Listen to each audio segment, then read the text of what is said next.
मैं 2005 से किसान खेतीबाड़ी कर रहा हूँ और मैंने ऐसी बात नहीं है कि पढ़े लिखे नहीं हैं। हमने भी एमए इंग्लिश से किया हुआ 2005 में, लेकिन ये सरकार की नीतियाँ ही हैं कि हम पोस्ट ग्रेजुएट होते हुए भी आज मजबूर हैं, कसी हथौड़ा और पता नहीं क्या क्या औजार उठाने पड़ते हैं।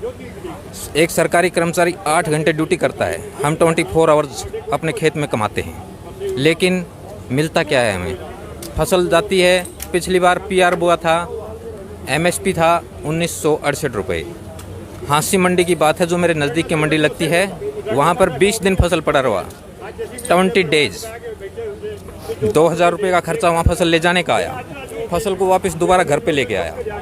कैथल मंडी में गया, सैंपल के तौर पे चावल लेके गया, मंडी वाले ने 1550 रुपये का भाव किया।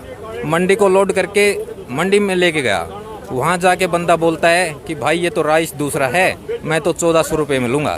तो हमारी हिम्मत देखिए, हमने कहा आप इसको 1000 में भी उतरवाओ तो मैं उतारूँगा, और हम उतार के आए उसको।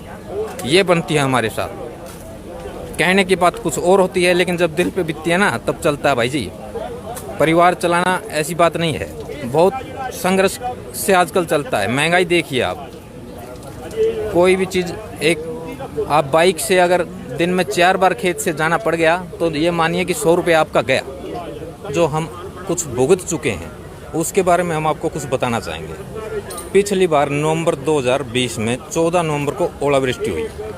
मैं 14 किले का एकड़ का किसान हूँ और मेरे पास नरमा की भी फसल थी और राइस की भी फसल थी। जब 14 नवंबर को ओलावृष्टि हुई, हमारी फसल पककर पूरी तरह से तैयार थी और उसका मैंने इंश्योरेंस करवाया हुआ था, जो कि प्रधानमंत्री किसान बीमा फसल योजना के तहत था। तो मैं उसका दावेदार था नुकसान का। तो मैंने उसके लिए मैं एसडीएम साहब से मिला, डीसी साहब से मिला, तो उन्होंने बोला हमारे बस में ऐसा कोई बात नहीं है, मैटर नहीं है। तो मैंने वकील के थ्रू बात की, तो मेरे को ये कह के कोर्ट से डिस्कसित किया गया कि हमारा तो टाइम पीरियड 1 नवंबर को ख़त्म हो चुका है, जबकि मैं उसके बारे में सभी प्रीमियम दे चुका था और मुझे 0 मात्र रुपये से 1 हफ्ते का कम से कम टाइम ख़राब करके मुझे कुछ प्राप्त नहीं हुआ। ये मेरे साथ बीता भाई। देखिए, आज हम दिल्ली किसान संसद में आए हुए हैं और मेरे गांव से काफ़ी किसान आए हैं। एक समय है, आज हमें भी एक एमपी के रूप में यहाँ पे संसद में भेजा गया और आज के हम किसान संसद के एमपी भी हैं। लेकिन हम तो भाई आपको पता ही है कैसे एमपी हैं और कितनी हमारी वैल्यू है। वो जो एमपी आज संसद में बैठे हैं ना, उनको लिए हमने 24 घंटे एक किया। रात को 12-12 बजे 1-1 बजे बढ़ते थे, वोट दो बीजेपी को, सपोर्ट करो बीजेपी के। गला फाड़ फाड़ के चिल्लाए हैं, आवाज़ नहीं निकलती थी, नमक से गरारे करते थे। तब जाके बच्चे बोलते थे पापा इतना मत घूम, कुछ नहीं मिलने वाला। वो हकीकत हमारे सामने आई। आज वो वहाँ बैठे हैं, हम यहाँ रोड पे बैठे हैं। आज जो परसेप्शन बनाया जा रहा है पब्लिक के बीच में, लोगों के बीच में, कि किसान कोई उग्रवादी थोड़ी है।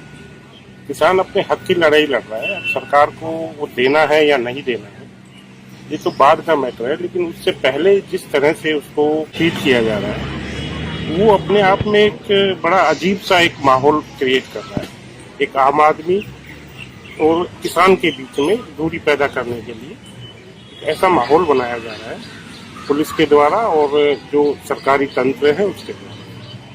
ये बहुत ही निंदनीय है, ऐसा नहीं होना चाहिए।